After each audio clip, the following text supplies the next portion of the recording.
Hello दोस्तों, स्वागत है आप सबका मेरे YouTube चैनल में। मैंने लास्ट वीडियो में डिस्कस किया था कि सिमेट्रिकल मॉलिक्यूल का डाइपोल मोमेंट जीरो होता है, लेकिन वो इनऑर्गेनिक कंपाउंड थे। अगर ऑर्गेनिक कंपाउंड के केस में हम बात करें तो ऑर्गेनिक कंपाउंड में अगर कोई सिमेट्रिकल मॉलिक्यूल है तो उसका भी डाइपोल मोमेंट जीरो ही होगा। जैसे फॉर एग्जांपल बेंजीन रिंग है,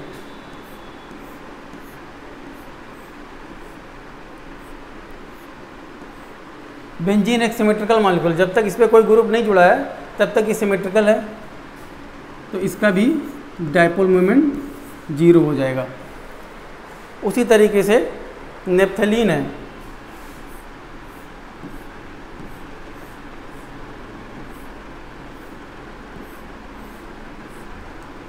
ठीक है।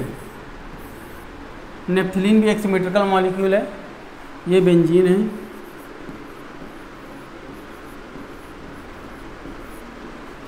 ये नेप्थलीन है,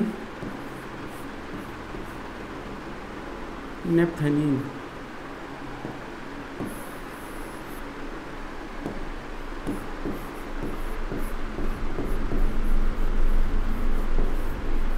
नेप्थलीन भी एक ऑर्गेनिक कंपाउंड है, लेकिन ये भी सिमेट्रिकल है, इसलिए इसका भी डाइपोल मोमेंट जीरो होगा। एंथ्रासीन है,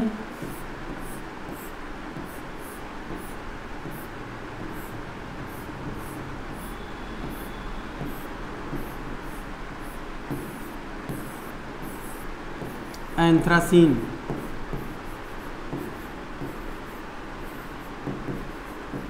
एंथ्रासीन भी एक सिमेट्रिकल मॉलिक्यूल है, इसीलिए इसका भी डाइपोल मोमेंट जीरो हो जाएगा। अब आप तीनों स्ट्रक्चर में ध्यान से देखिए, यहाँ पे हर जगह एक एक हाइड्रोजन है, ऐसे हम लोग लगाते हैं इस तरीके से।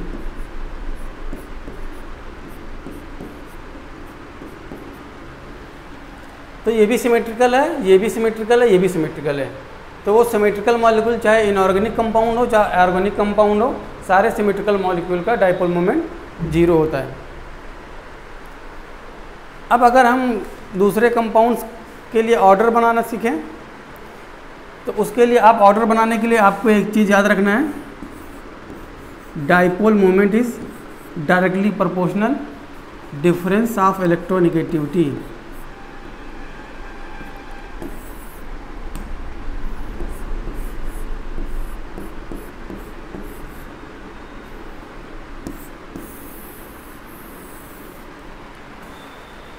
तो अगर ऑर्डर आपको बनाना है तो आपको ये याद रखना जरूरी है कि dipole moment directly proportional difference of electronegativity. तो अगर मैं आपसे पूछूं कि NH3 और NF3 में किसका डाइपोल मोमेंट ज़्यादा है, NH3 और NF3 में किसका डाइपोल मोमेंट ज़्यादा है। पहली बात तो ये सिमेट्रिकल मॉलिक्यूल नहीं है कि इसका जीरो हो जाएगा, क्योंकि नाइट्रोजन के ऊपर यहाँ एक इलेक्ट्रिक लोन पेयर है, ये अनसिमेट्रिकल मॉलिक्यूल है, इनका डाइपोल मोमेंट जीरो नहीं होगा। अगर जीरो नहीं है तो फिर किसका ज़्यादा है किसका कम है ये कैसे पता लगाएंगे, ये इस फार्मूले से पता लगाएंगे। Dipole moment is directly proportional difference of electronegativity. अब यहाँ पे देखिए नाइट्रोजन और हाइड्रोजन है,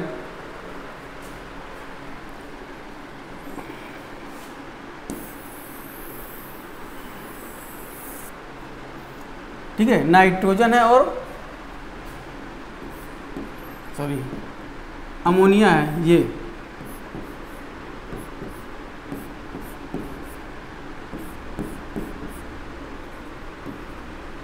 एक ये स्ट्रक्चर है,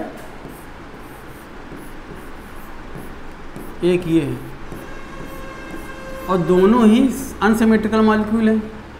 तो आपसे पूछा जा रहा है कि दोनों में से किसका डाइपोल मोमेंट ज़्यादा होगा। तो मैंने बस लिखा हुआ है इलेक्ट्रोनेगेटिविटी का डिफरेंस देखेंगे सेंट्रल एटम के साथ और सराउंडिंग एटम के साथ। अब नाइट्रोजन और हाइड्रोजन का इलेक्ट्रोनेगेटिविटी में डिफरेंस ज़्यादा आएगा कि नाइट्रोजन और फ्लोरीन का, कि चूँकि फ्लोरीन और नाइट्रोजन का लगभग जो है थोड़ा सा डिफरेंस है इलेक्ट्रोनेगेटिविटी का, बहुत ज़्यादा डिफरेंस नहीं है।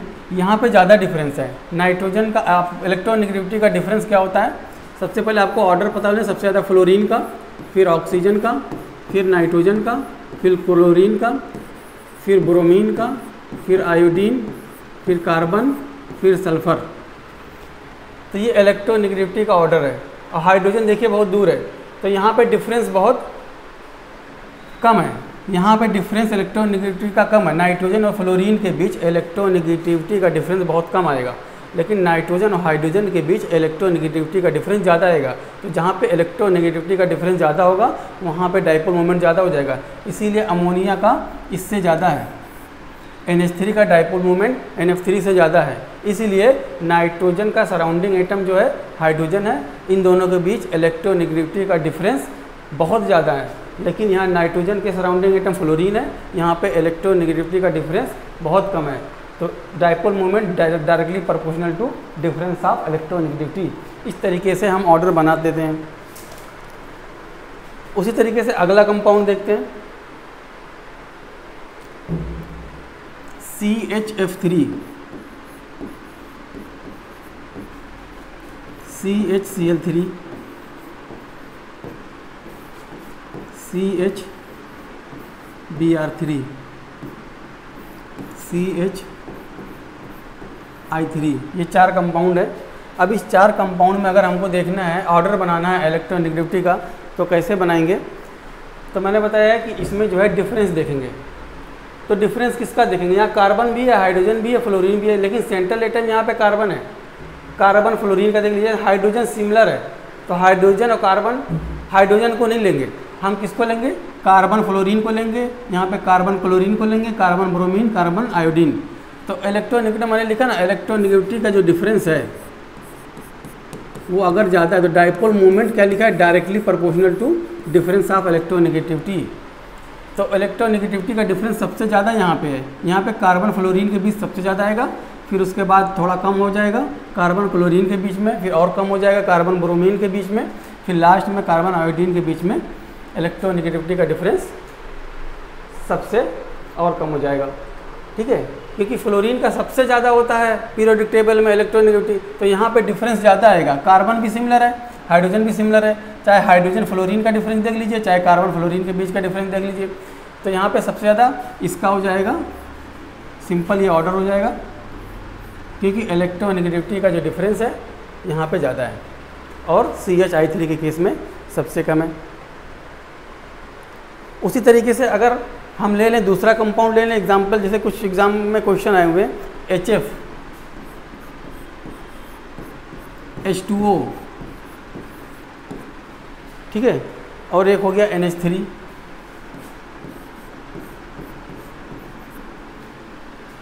हमको सिर्फ ऐसे कंपाउंड में क्या देखना है? इलेक्ट्रोनेगेटिविटी का डिफरेंस देखना है। तो अगर हम देखें सबसे ज़्यादा इलेक्ट्रोनेगेटिविटी का डिफरेंस कहाँ आएगा? इसका सराउंडिंग एटम हाइड्रोजन है, इसका सराउंडिंग एटम यहाँ भी हाइड्रोजन है, इसका सराउंडिंग एटम भी हाइड्रोजन है। फ्लोरीन की सबसे ज़्यादा होती है, तो फ्लोरीन और हाइड्रोजन के बीच इलेक्ट्रोनेगेटिविटी का डिफरेंस सबसे ज़्यादा होगा। उसके बाद ऑक्सीजन और हाइड्रोजन के बीच होगा, उसके बाद नाइट्रोजन और हाइड्रोजन के बीच होगा। तो सबसे ज़्यादा फ्लोरीन हाइड्रोजन के बीच में यहाँ पे है। ठीक है, तो ऑर्डर बनाने के लिए आपको यही करना पड़ेगा, इलेक्ट्रोनेगेटिविटी का डिफरेंस देखना पड़ेगा। ठीक है, यहाँ पे सबसे ज़्यादा है इलेक्ट्रोनेगेटिविटी का डिफरेंस, यहाँ पे सबसे कम है। ठीक है, क्योंकि इलेक्ट्रोनेगेटिविटी का ऑर्डर क्या होता है पीरियोडिक टेबल में? सबसे ज़्यादा फ्लोरीन, फिर ऑक्सीजन, फिर नाइट्रोजन, फिर क्लोरीन, फिर ब्रोमीन, फिर कार्बन, फिर आयोडीन। ठीक है, यहाँ पे तो गड़बड़ हो गया, यहाँ पे पहले वो आएगा, आयोडीन आएगा, तो यहाँ पे आयोडीन, फिर कार्बन, फिर सल्फ़र। ठीक है, तो इतना ऑर्डर याद रखिए एग्ज़ाम के लिए, तो आप आराम से कर पाएंगे। तो इलेक्ट्रोनेगेटिविटी का डिफरेंस देखने से ही आप बता पाएंगे या ऑर्डर बना लेंगे किसी भी मॉलिक्यूल्स का।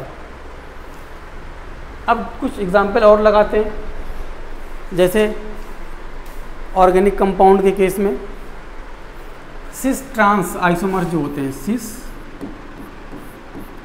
ट्रांस,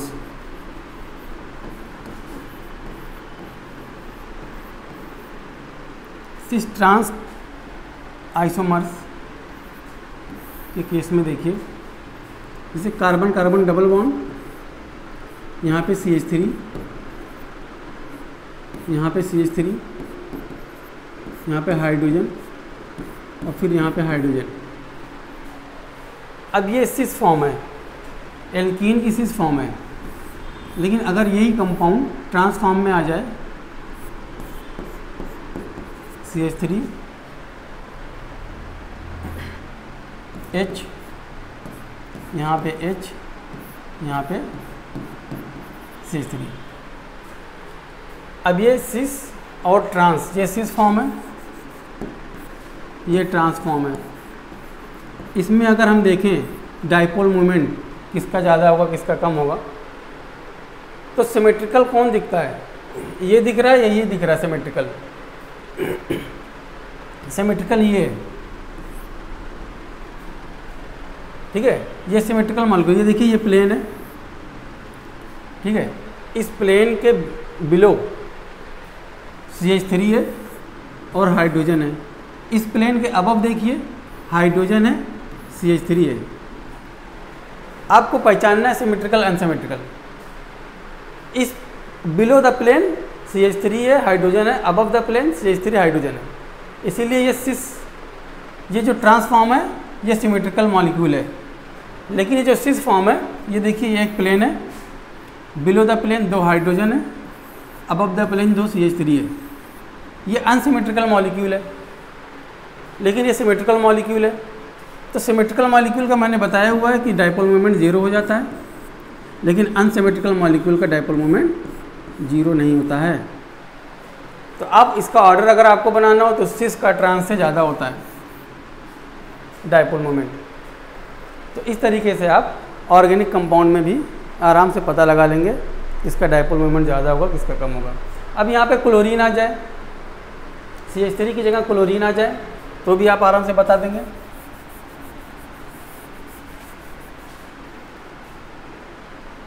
जैसे कार्बन कार्बन डबल बॉन्ड, यहाँ chlorine, chlorine, bromine, bromine, chlorine, bromine हो गया, क्लोरीन और ब्रोमीन हो गया। तो एटम्स बदल गए हैं लेकिन अरेंजमेंट वही है।